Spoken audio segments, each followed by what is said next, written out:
My name is Era, and I'm the host of the Tamil Creator Podcast. I chat with creators from all over the world to share their stories and discuss hot topics in a way that I hope inspires, educates, and entertains you.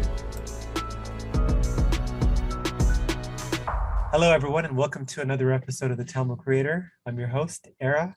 Today, I'm with Mayuran Yogarajah, and I forgot how we connected. It was definitely random. I think I reached out to him like via LinkedIn or social media. He's currently the head of IX Labs and Distinguished Engineer. I need to ask you about that title at Index Change. He's really seen the company evolve since he started working there 18 years ago as a second employee and the longest standing engineer. And he's helped build up the engineering team from its inception to an organization over 170 people. I'm super fascinated about your story, Marian, but before we kind of jump into it, why don't you tell us a bit about yourself, your upbringing, and we'll kind of kick it off from there.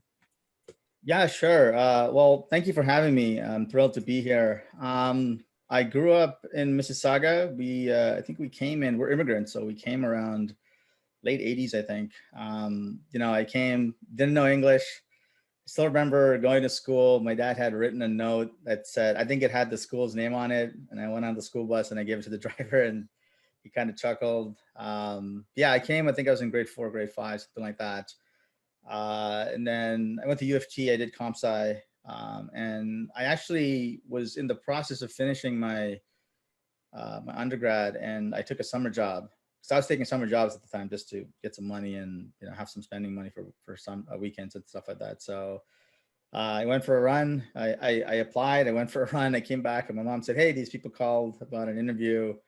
Back in those days, this was in 2003. I didn't have a cell phone and we didn't have apps like Waze or Google Maps. So, and I'm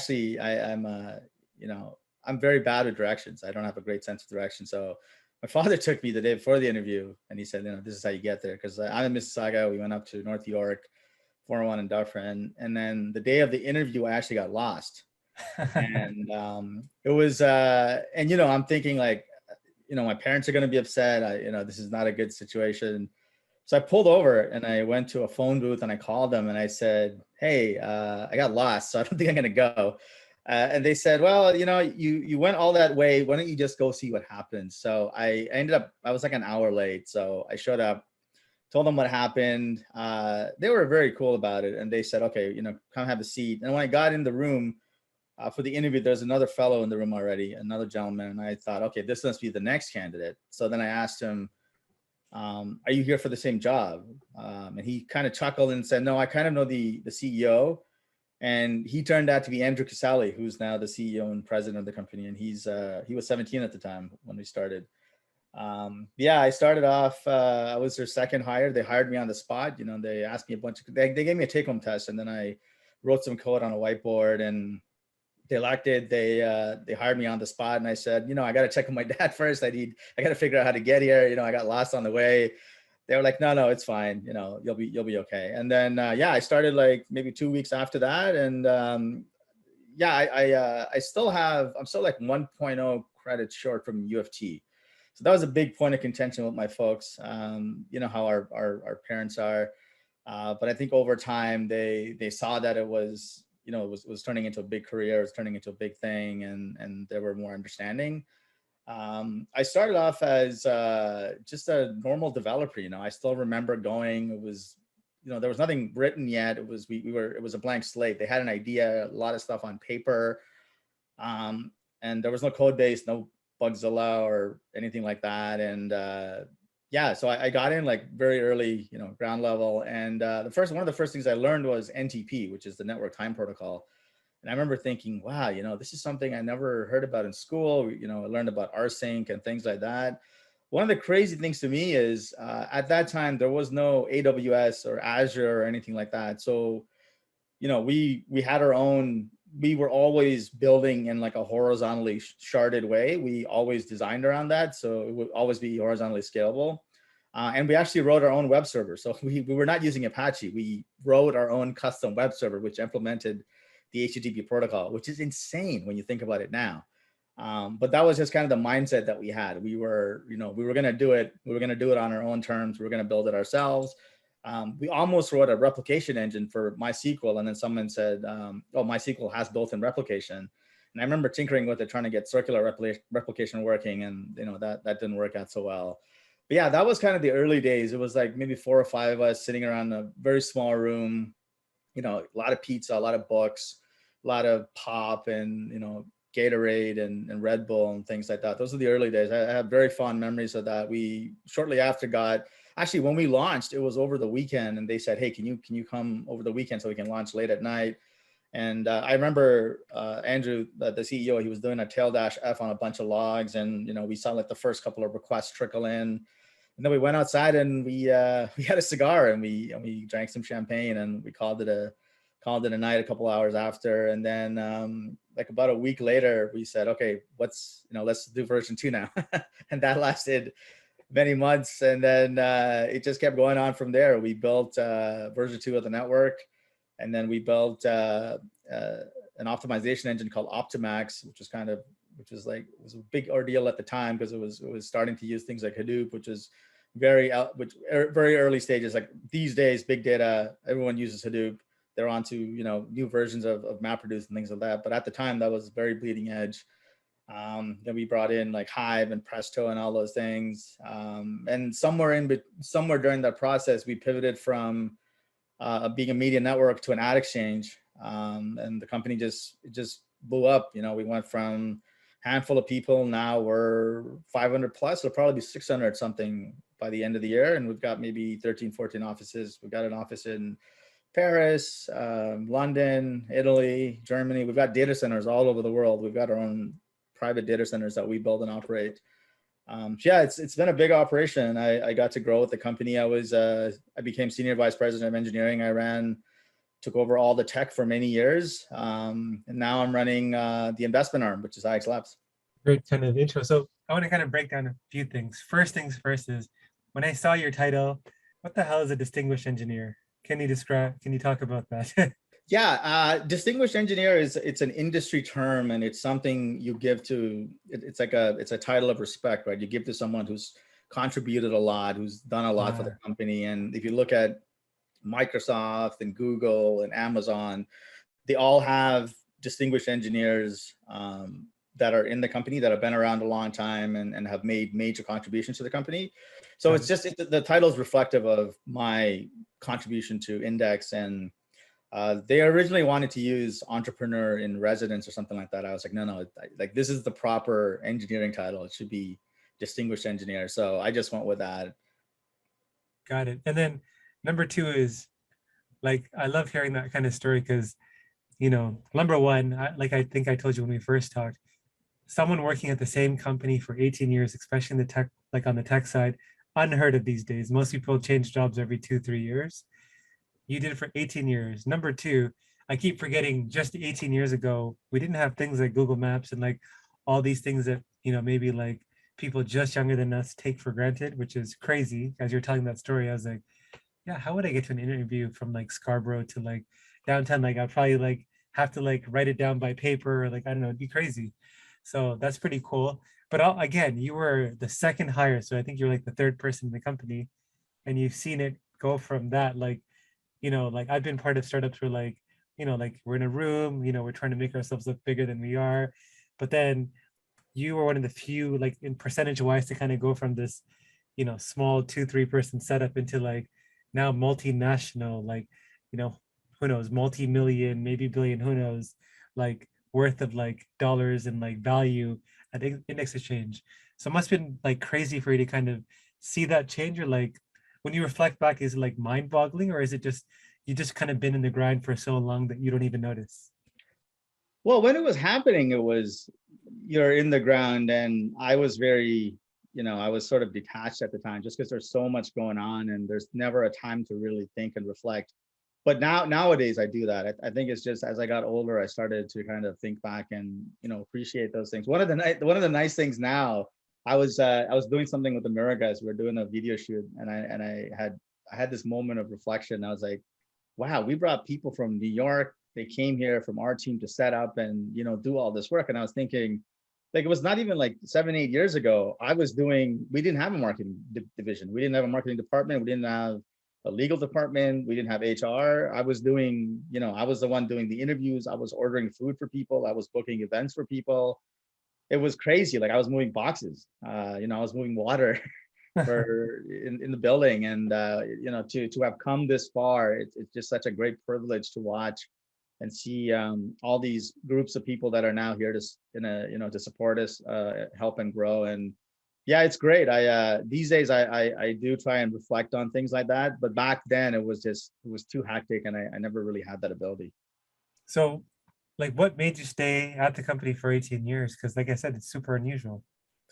Yeah, I think I bought into I really believe in the vision for what we're doing.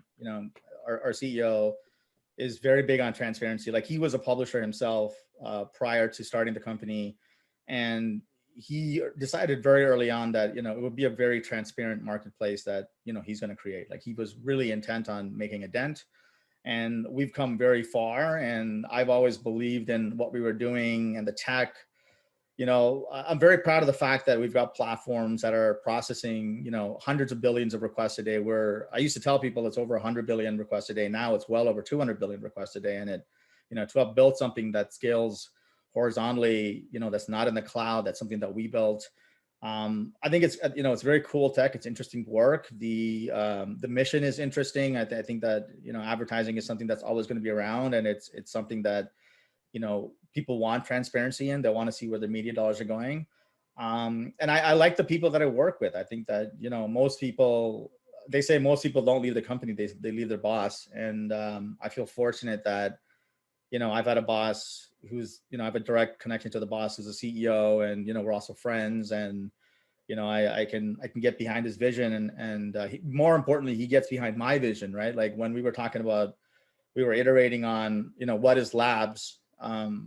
Like I should lead up. Like at some point in 2019, the reason we created labs was, we had a moment and we said, as a company, we're fortunate to have come this far, and what do we want to do next? Like what's next for Index?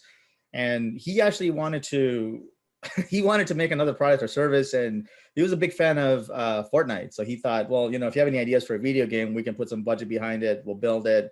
Maybe we'll get a following and try to transact on that, microtransactions or something like that. But I actually ended up taking it the VC route after talking to some friends and peers, because they said, you've already done, that building a product and building a service, you've already done all that, but this is something you've never tried, and it'll give you a chance to see the other side of the fence. So I went to him, and he loved it. He's like, yeah, that makes sense. If you want to use some capital to try and grow it, that's great. So yeah, he's behind my vision for labs as well, and I appreciate that. And I have a vision for labs to grow it into something that's fairly large. When I first announced it, I used the analogy of Amazon, which started with selling books and music, and now they've got their hands in so many places. And I see over time that labs is going to add more and more companies, and our portfolio will slowly grow into many different verticals.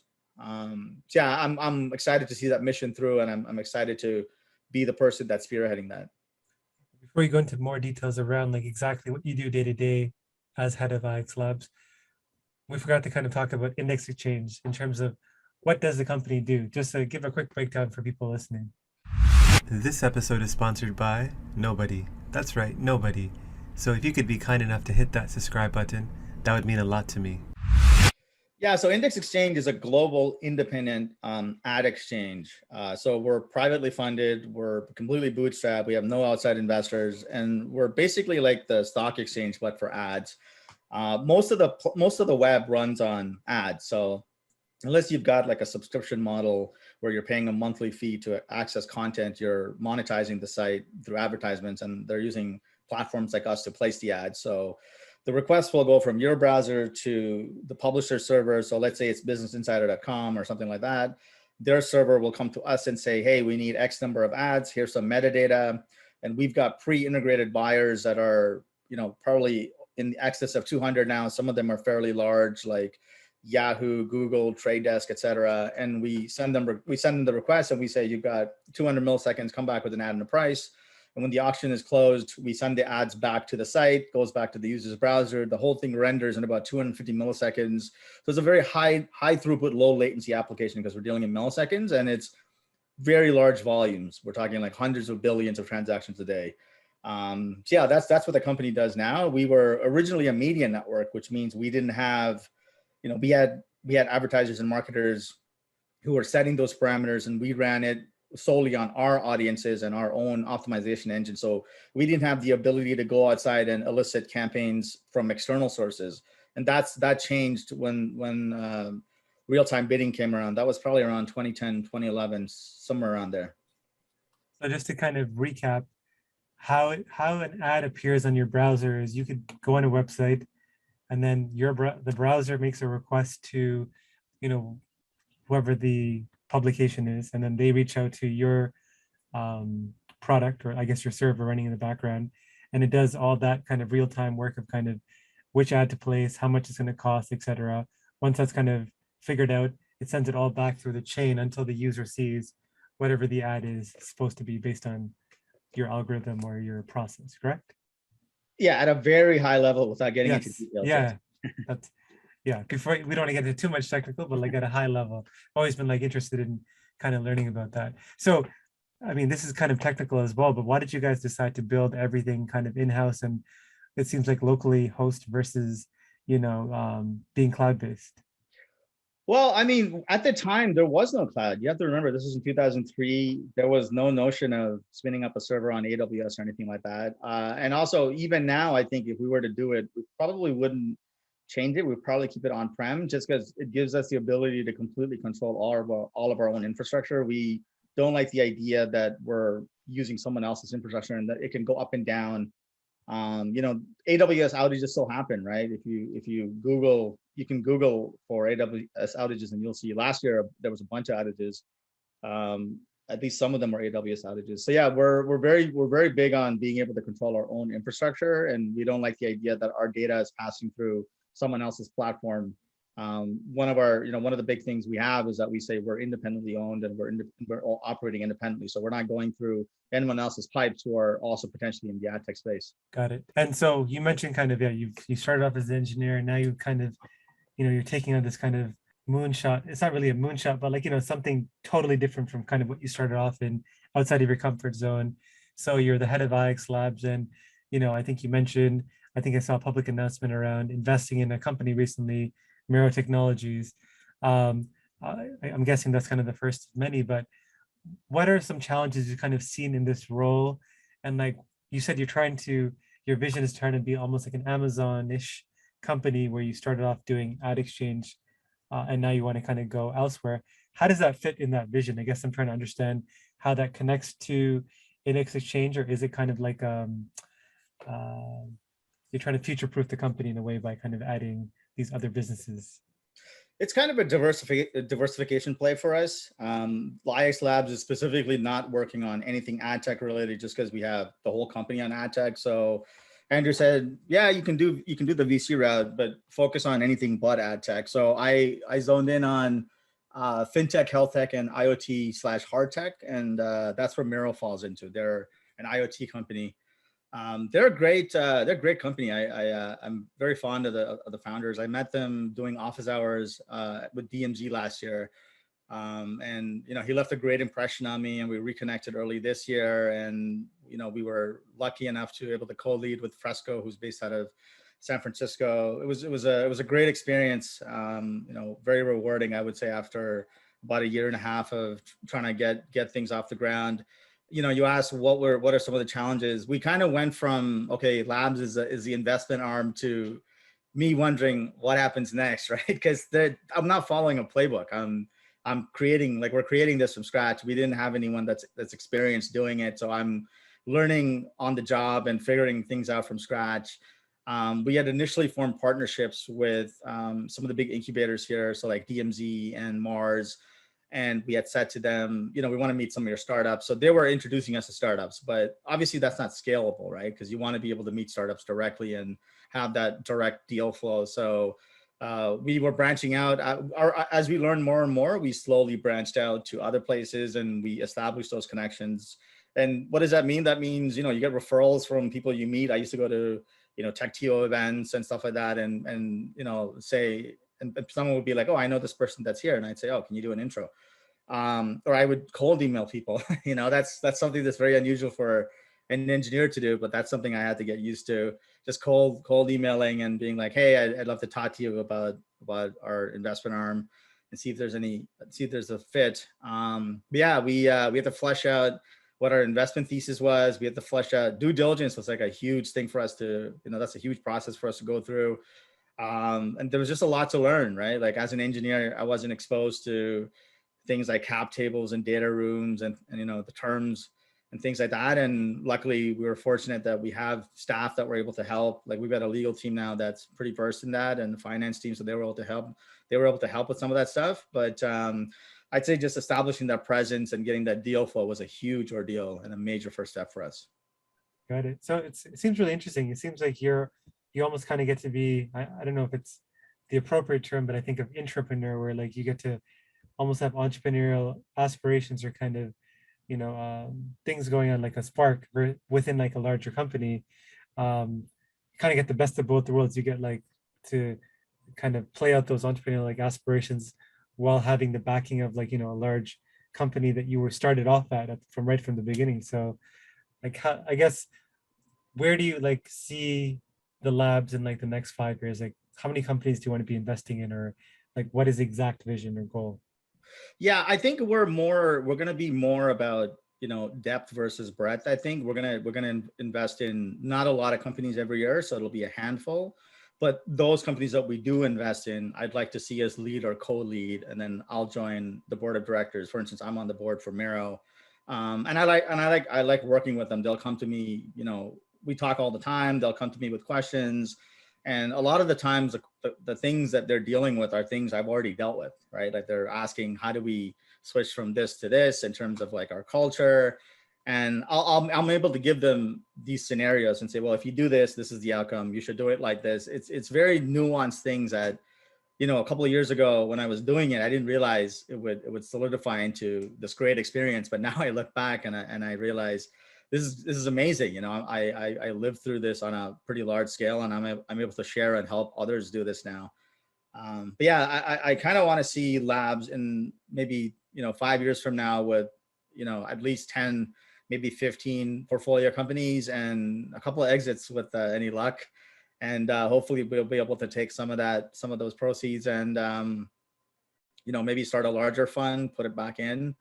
I'm seeing some pretty cool stuff. I forgot what the name is, but Alexis Ohanian from Reddit, he's got a fund. I think it's called 662 or something like that. And they're doing some pretty interesting stuff. He's got 1% of the fund that's for helping for like, mental wellness and time off for the founders and things like that, because they're usually grinding and they don't get any time off, and they don't feel like it's okay to take time off. So those are forward thinking ideas that I'd love to see labs embrace at some point, and I think it'll also differentiate us in a very positive way.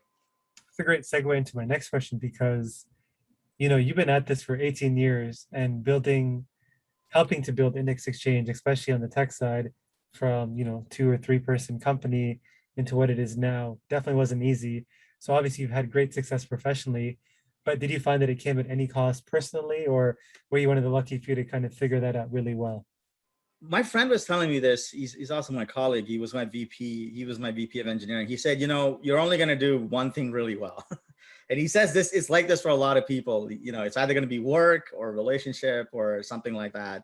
So for me, it was work. And what that meant was I didn't have much of a personal life. I worked all the time. I'd wake up looking at my phone. It was the first thing I did.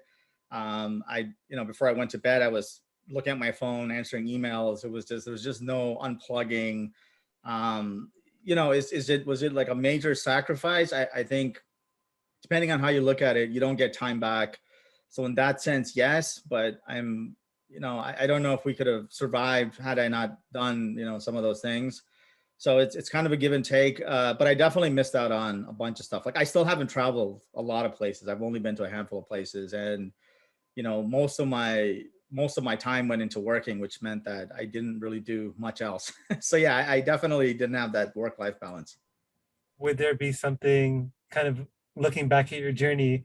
I mean, obviously I believe that you are where you're supposed to be, but just like a learning for yourself, like if you were to go back, is there one thing that you would change, on your path to kind of where you are today? Yeah, I think there's a lot of things I would change. I think first and foremost, I would try to be more present. I think that was a major problem that I had. I had developed this incredible ability to have a conversation with somebody, but I'd be like millions of miles away. I wouldn't even be thinking about what they're saying. Mhm. And because I'm always thinking about what's next, I'm thinking of, like, if I'm in a meeting with somebody, I'm thinking about what's in my next meeting, and it just kind of spiraled. But you lose that present moment, which isn't great. So I think that's something that I would really want to work and focus on, because I feel like I missed out on a lot because of that. I would have wanted to strive for a better work-life balance, but the culture was different back then. It was kind of expected that, I don't know, maybe it's a generational thing. It was kind of expected that as a startup we would be working extremely long hours and weekends, and that was the norm. It was not normal back then to think about well-being and mental well-being and things like that, mental wellness and things like that. And stress was very normal, and it was part of the process. I would have strived to, I think, get a better work-life balance. I don't know how we would have done it. No, fair question. Yeah, no, I just want to pick your brain on that. Um, I guess along the way as well, like how did family and friends kind of support you throughout the journey, or like did they, especially you, you're one credit short, like you said, still at U of T. You missed out a lot on kind of, maybe it seemed like, things socially. So like, how did your friends and family support, or kind of, join you for this journey? Like, how did that play out? Well, I always had a large group of friends, especially when I moved downtown. I feel like, when I first started work, that wasn't the case until I moved downtown. But once I moved downtown, I had a very large circle of friends. And I think it's like that for a lot of people. I became extremely social on weekends, but it was more of like a de-stressor than anything else. I work long hours during the week, and then on the weekends I would go out for social events and drinks and kind of unwind. So I always had support from my friends. I always got a lot of, people would always joke about me always working and not being able to travel and things like that. I think it's challenging for some people. I think unless you're specifically in tech and specifically working in, the startup space, you can easily look at it and say, well, why are you working so much? That's not normal, right? Like someone that's not in that space, it could be odd for them to see something like that. So it didn't make for like a great I didn't make for like a great partner, I would say, because I was constantly working and my mind was just always on work, and I had major issues like letting go and detaching. And my family was originally, they were very, I think this is typical of any Sri Lankan family. They're very strict. My dad was like, he wanted to know. My dad was like still opening my mail and stuff. I remember thinking, wow, this is still happening. But he meant well. I didn't think it was a bad thing. But at some point, I think I became aware that some threshold had crossed, and they went from, I mean, my parents, they went from kind of telling me what to do to asking me, for my feedback and guidance. And that was a pretty big milestone, I would say.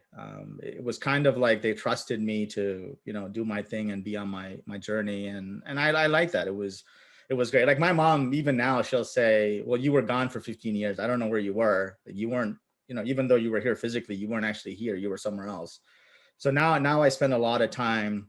Like I'm living with my mom now, as you know. So I try to have conversations with her just to kind of give her some of that time back and make that connection with her.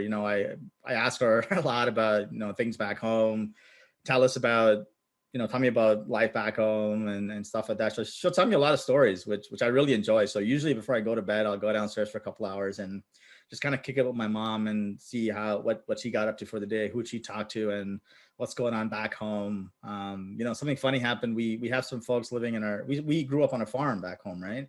So my mom's like, yeah, we have like someone's living in the house. They want to buy some goat. I said, oh, okay, that's interesting. So we sent them some money and they bought goat. So I actually have some goat back home, which it's just the funniest thing to me. That's funny. Um, So you spoke about the relationship with your parents. Do you have siblings, and like how's your like relationship with them? Did you know that every time you left a 5 out of 5 review for this podcast, a Tamil parent lets their child pursue a career in the creative arts? Okay, that's probably not true, but if there's a chance that it is, do you really want to jinx it? Leave a review. Do it for the young creative in you. Yeah, so I'm the eldest of three. My sister's the middle, and my brother's the youngest.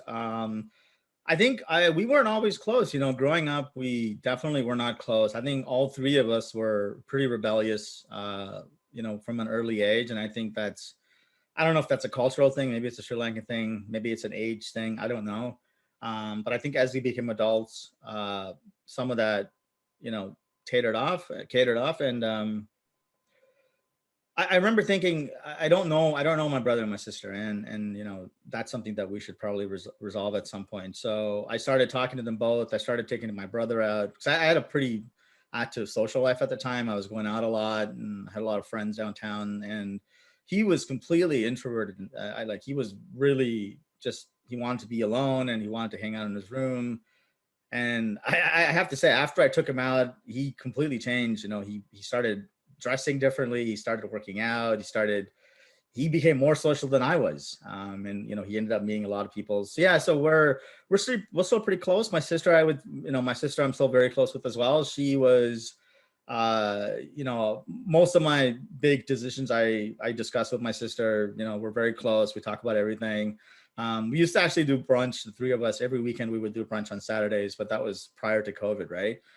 So since COVID, we haven't been able to do that, but we just started, me and my sister, we started doing brunch here in Mississauga for the past couple of weeks since things have opened up. So that's been nice.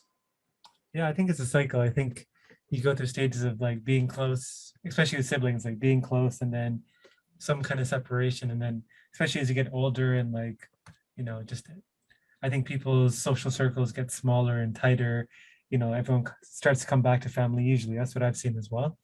So makes sense. In terms of your personal legacy, in a few sentences, like how would you want to be described by or remembered by your friends and family? Wow, that's a deep question. I think, I really want to make a dent in something with tech. And I feel like we did that with ad tech. The products that we built, the pace that we iterated at and innovated at, it forced big companies like Google to react and make changes to their platform. That to me is very rewarding. I feel like, having been part of the group that helped steer that and roll that out, that was very big and monumental for me. I think now I'm very focused on, what are some other areas that I could do this with. But I also want to have some measure of giving back. That's something I never used to think about, or it was never top of mind for me before, but it is now.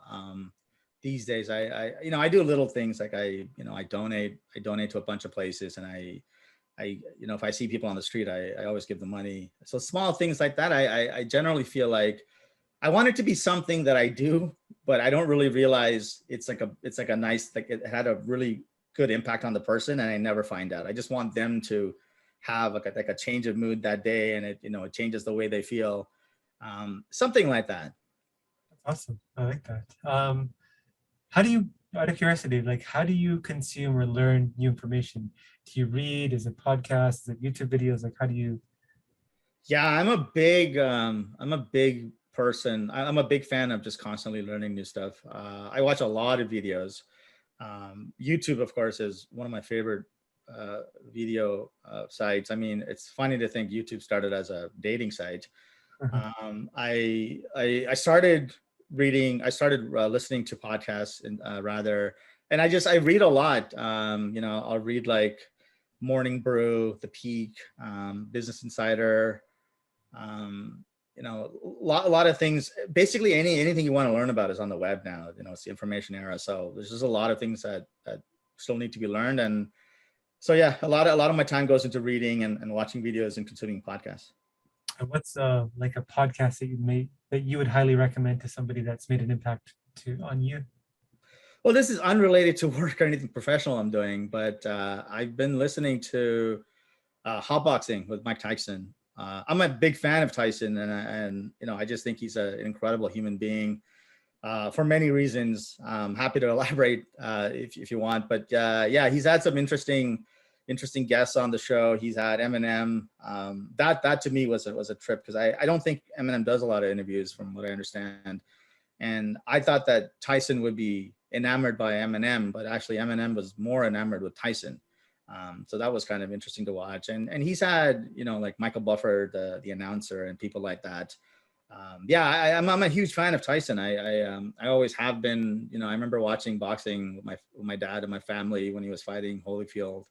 But it was when I became older, I became more interested in him as a person, because to have a name like Iron Mike Tyson, and to have that name and legend, but still at the same time be so vulnerable. Like, you've seen videos with this guy where he talks about custom auto, and he talks about, I think it was somebody asked him on his podcast. Somebody said, like, what do you think about when you're going into the ring? Do you think about like destroying the person? Like, how do you feel? He said, "Oh no, I feel scared. Like, I'm terrified." That to me is very human. It's just such a real answer. He didn't try to, change it for media, change it for the show. He was very authentic about that. And you see it in the documentaries. You see his trainer, patting him on the back, saying, "It's going to be okay. It's okay. You're going to do fine." And he's crying and he's freaking out because he thinks he's going to be made a fool of, even though the world sees him as this monumental epic fighter. And, his name is Iron Mike Tyson. He doesn't think he's good enough. And he thinks he's going to lose to a bunch of people. And that to me is just an incredible story. He's very misunderstood in that documentary.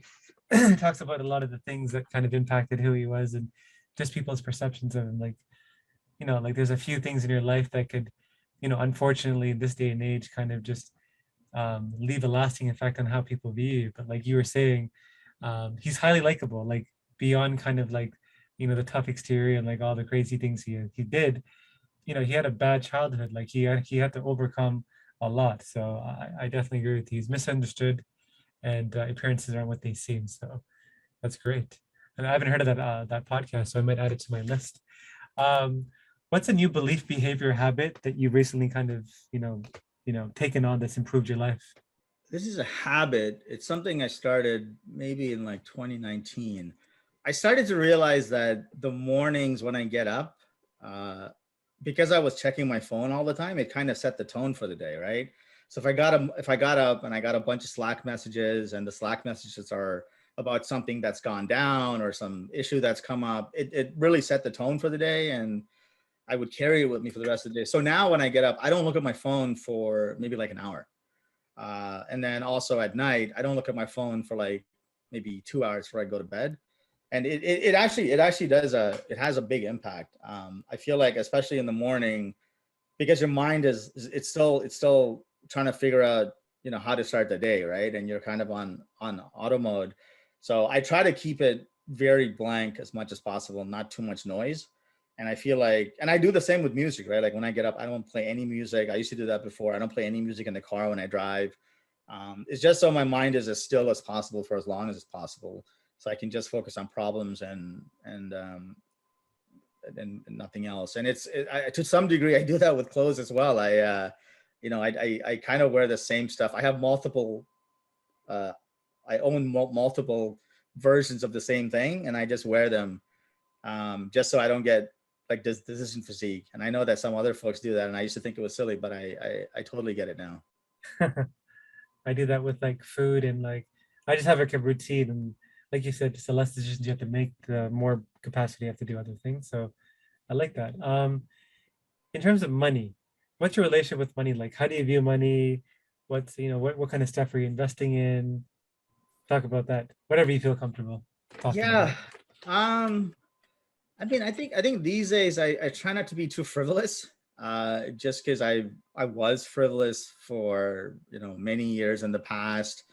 I used to just spend a lot of money on things like going out and eating out and clothes and stuff like that. So I try to be more careful about that now. It just I don't know why. It's just I woke up one day and I just felt like I shouldn't live like this. Um, I generally try to be grateful for like when I'm eating or buying something, I try to take a moment to be like, I'm in a position to be able to do this, right? And that's nice. That's nice to have. So I try to think like that just to kind of feel that sense of gratitude, because I never used to have that before, and I felt like that was missing. In terms of investments, I'm not like huge on the market. I do have investment properties though. So your main way of investing right now is real estate, and then a little bit into the market as well. Yeah, I mean, like I don't have any NFTs, or I have like very little crypto. That was more for fun than anything else, just so I can kind of understand how the crypto exchanges work. I mean, Coinbase IPO'd, and I have a friend that works there, so I was curious about how these things work. But a good friend of mine, he's a developer now, and he used to run a very successful. He still runs a very successful brokerage, so he would encourage me to buy properties before, because he would do it with a bunch of other folks in the group, and I just got an affinity for it. So, over time, I just got a liking for it, and I just stuck with it. So, yeah, I'm big on real estate, not so much on the market, I would say. And you know how you said you had like, even though you might have made good money, you spent a lot of money as well. Now that you kind of are better with your money, in your own words, would you say that like do you save for like specific goals, or do you just save because you just want to be better with money and you want to have money set aside for the future or to buy real estate? Like what like tell us about that. Well, I think before, it was really frivolous, and I really wanted to move away from that, because it just became something I didn't want to do anymore. I would just get up and decide like, hey, I want to buy a bunch of stuff. I want to buy, like a bunch of new clothes, and redo my completely redo my wardrobe and stuff like that. Now it's not so much that I have a plan to do something. It's really just about like the minimizing regret in some ways. Like I don't want to have buyer's remorse. I don't want to buy a bunch of stuff that I don't necessarily need, and have it. I actually realized that like a lot of the clothes I have, I don't even wear, Mm. right? And a lot of the things, like the possessions that I own, I don't even use or make use of. And to some degree, the things I own me. That was another phenomenon. It's like you have a nice watch, you go out and you start thinking, man, what if I scratch my watch, right? And then it just kind of consumes you. And at some point, I was like, this is too much. So yeah, I kind of took a step back, and I try not to spend frivolously anymore. I try to save more now, and if that means it goes towards another property or something like that, that's great. But I wouldn't say there's not like a major strategy behind that. Got it. Money can be hard to come by, but here is a $100 opportunity for you. Join my free newsletter for free exclusive content and a free chance to win $100 when I hold special draws. Did I mention that it's free? And what's a piece of advice that you would give to your fellow Tamil creators out there? So, just for transparency, I don't know a lot of Tamil people. Just so I don't know what I could say to them. To be honest with you, I wouldn't say I have a lot of Tamil friends. I have a lot of Sinhalese friends, but like general advice I would give to people is I would say, find something you enjoy and try to do it for a living. I wish I could say that I had this great vision that I would be going into computers and would become a good developer and would be a part of this big company. It was all fluke. Like it was all just chance. My parents did say though that I had a great affinity for computers at a very early age, and I was very interested, and I was constantly playing on it and learning on it. So that was kind of nice. So I enjoyed it. It was more of like I just liked it versus work, and to some degree it's like that now. I feel like a lot of what I do is fun and not necessarily work.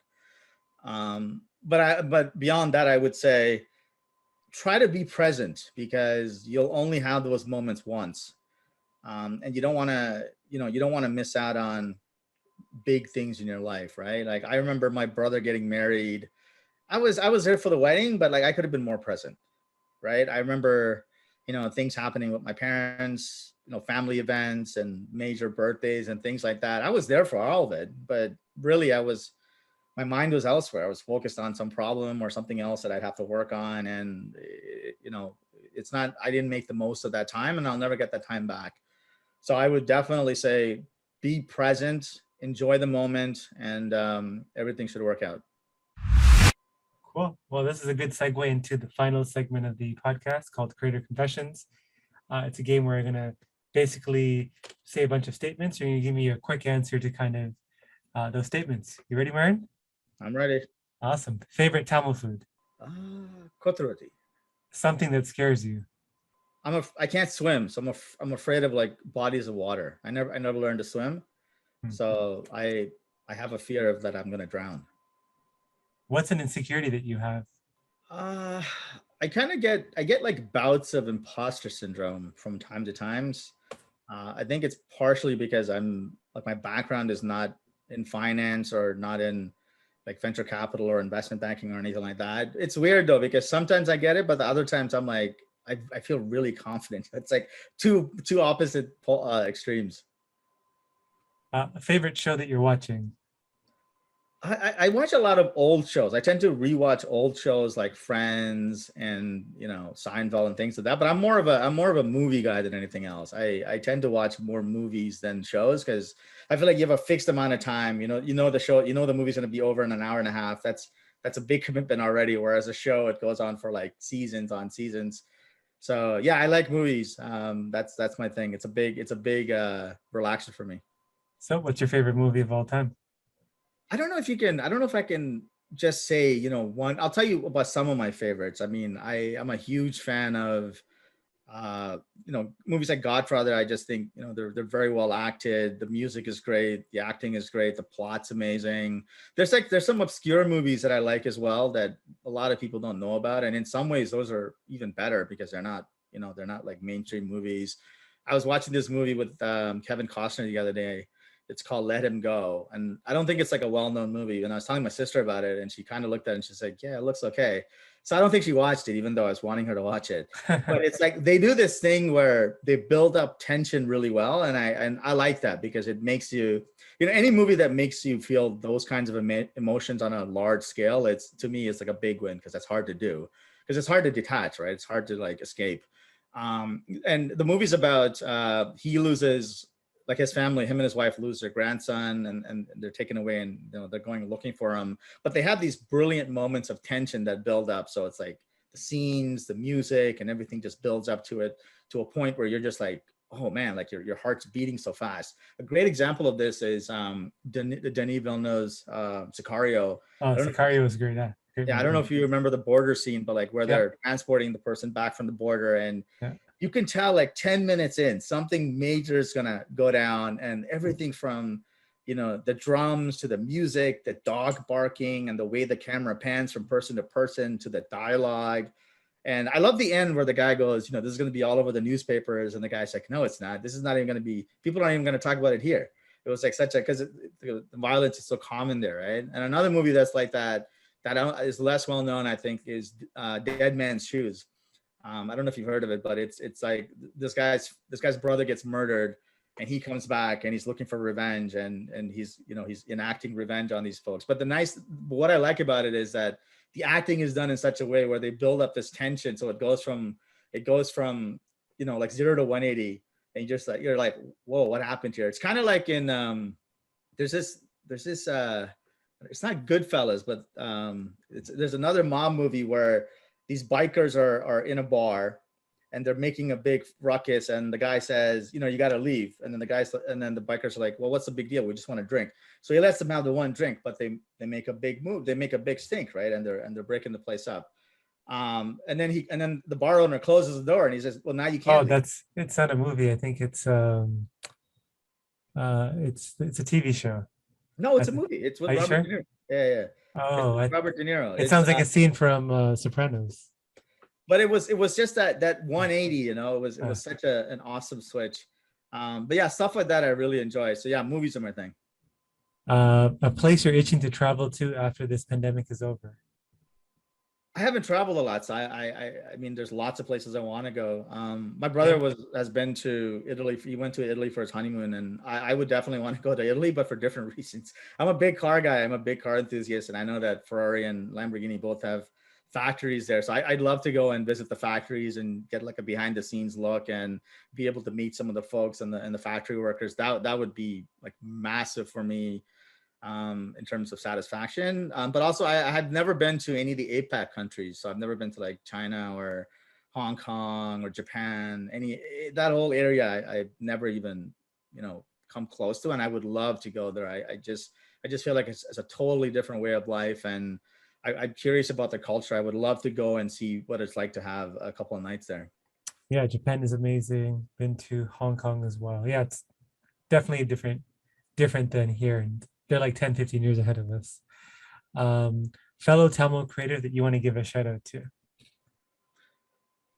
Uh, well, again, because I don't know a lot of Tamil people, you know what? Actually, I'll give a shout out to my parents, because I think that that's appropriate.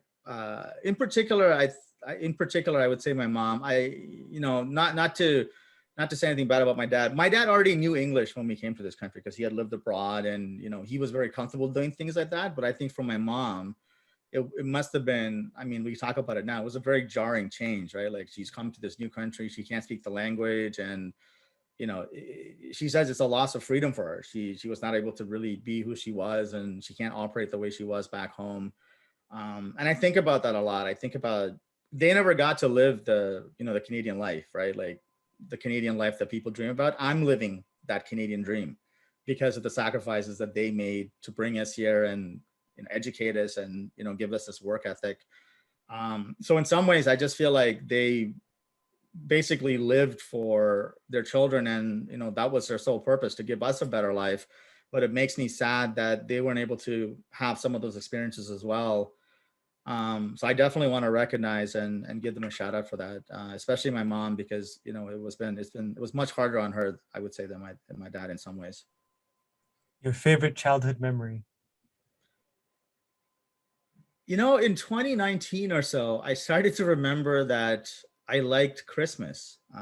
When I came to this country, I was in grade 4. I don't know what age. It was maybe like, age 10, 9 or 10, something like that. And it was such a surreal thing for me because I'd never seen anything like it before. The singing, the choir, the whole, the trees being decorated, everything's looking a certain way, everyone's in a certain mood. And it's like that for, I would say, a good chunk of December. I never experienced anything like that before. It was just such a pleasant, positive memory to me, and I forgot about it for so long. But yeah, that was one of like my first couple of Christmases here in Canada. I think the weather was terrible, but the, especially coming from like a tropical place like Sri Lanka, but the Christmas environment it left a pretty big impact on me. It was very soothing. It was very comforting, and I love Christmas. Even now, I try to really unplug during that time and get into the spirit. What do you like to do for fun outside of work? Well, I watch a lot of movies. I like to watch. Over the weekend, I'll have to watch at least a few movies, and I like to watch movies and I have to talk about it. So I need someone that I can have a conversation with, which is nice. I'm not super active now. Before COVID hit, I was pretty active. I was at the gym 5 days a week. I was taking kickboxing, and I was eating well. All of that was gone now. I've basically reverted to how I was living in high school. So I'm eating like a lot of cereal. I'm eating a lot of candy, a lot of chocolate, things that I forgot that I did, as when I was much younger. I'm now reliving because I'm at the house. So I'm eating like, one day when I was in grade 5, I had forgotten my lunch, right? And I told my teacher, and my teacher gave me a Joe Louis. So that was my first time having a Joe Louis. So that was my lunch for the day. And then my father brought me Subway later, which I couldn't eat. Actually, my first day in Canada, when I came, my father got us McDonald's, which I could not eat because it was so foreign to us that we were like, we can never eat this. But yeah, I had a Subway. I couldn't eat that as well. But like, I became very fond of Joe Louis, although I never ate it as a teenager because I was just against like chocolate and sugar and all that stuff. So I never did a lot of that stuff then. Like I stopped for a while, and then now that I'm back at the house, I just thought, you know what, I'm gonna just eat whatever. So I've started eating cornflakes. I started eating candy, chocolate. What are those cakes? Those McCain Deep and Delicious cakes. Yeah, that's kind of my life now. Got it. What's a purchase that you've made recently that, the last couple of years you've splurged on that you have no regret about? Oh, that's a tough one. I got an SUV, and my mom really likes it because these days it's all about what's comfortable for my mom. Like that's kind of how I cater my days. And I have no regrets about the SUV. She loves it. She feels like she said it's like this is what first class must be like. And she's very happy with it. And that's something that, it was expensive, it was costly, but I don't regret it because she loves it so much. So I would do that again. Pet peeve of yours? I don't like when people don't signal when they turn. I feel like that's a big problem, and it holds things up. It could be much more efficient if people actually did those things. And safer too. Yeah. If you knew that you were going to die tomorrow, a regret that you would have? I'd have a bunch of regrets. I think I would have wanted more time with my family. I think I would have wanted more time with my dad and my mom, and just to get to know them better. We talked about this before, but we never got it. I never got a chance to see. I never got a chance to know my parents as a not equals, but like friends, right? Because they're usually with Sri Lankan parents are very strict, and they just kind of tell you what to do, and I never got that close friendship with them, and that's something that I would have wanted to have. A celebrity whose life you want to experience for one day? I don't know if he counts as a celebrity. I'm fascinated by people like Musk and Jeff Bezos. Musk these days a little bit more so because he just has his hands in a lot of places, right? Like he's got Tesla. They just released the robots. I don't know if you saw the announcement. I think he said something like, we're making it so that it's not too dangerous. You'll be able to outrun it, and you're gonna be able to overpower it if you need to. Which I thought was kind of funny. But he's got Tesla, he's got the cars, he's got the robots. They even made the flamethrowers. Then he's got the Neuralink company, he's got the Boring company, he's got what is it, SpaceX, the space company. I don't know how. I'm curious from like a mental capacity standpoint and efficiency standpoint, how he delegates work and how he deals with emails and how he manages time. I think that's interesting. I'm also curious about how people like Obama, what their day would have been like, just because they're dealing with, international governments and people that are very high up in governments. And I'd be curious how do they change gears, right? Like, how do you go from meeting to meeting and change gears internally to be able to go from, say, like a hostile meeting to like meeting a group of kids? I think that's interesting. Love it. And finally, just kind of a general public service announcement, or just any final thoughts you want to leave our audience with before we kind of end off the podcast? Yeah, I'm pretty big on like respect to your elders. So, if I see somebody, I go for walks a lot. So normally if I'm walking and I see someone that's like an older elderly person, I try to always say hello and, just nod my head or something. I feel like they should be given a lot of respect. They've done so much and they've gone through so much. And I hate seeing when elders are disrespected. There's a lot of videos that go around that capture that. So yeah, try to just give back and say hello. Love it. Well, Myron, thank you for jumping on the podcast. For people listening that were kind of inspired by your story, some fellow engineers out there that are tech companies, or just, they're touched by your story. What's the best way for them to connect with you? Yeah, I'm on Instagram under myren.y, so myren.y, or you can reach me at LinkedIn. If you look under Index Exchange, you can reach me through there, or you can go to indexexchange.com. I'm under the leadership page there, and you can send an email there as well. Awesome. Well, appreciate you kind of jumping on the podcast. And for the audience listening, appreciate you guys as always. Look forward to the next episode. All right. Thanks so much, Sarah. See you next time.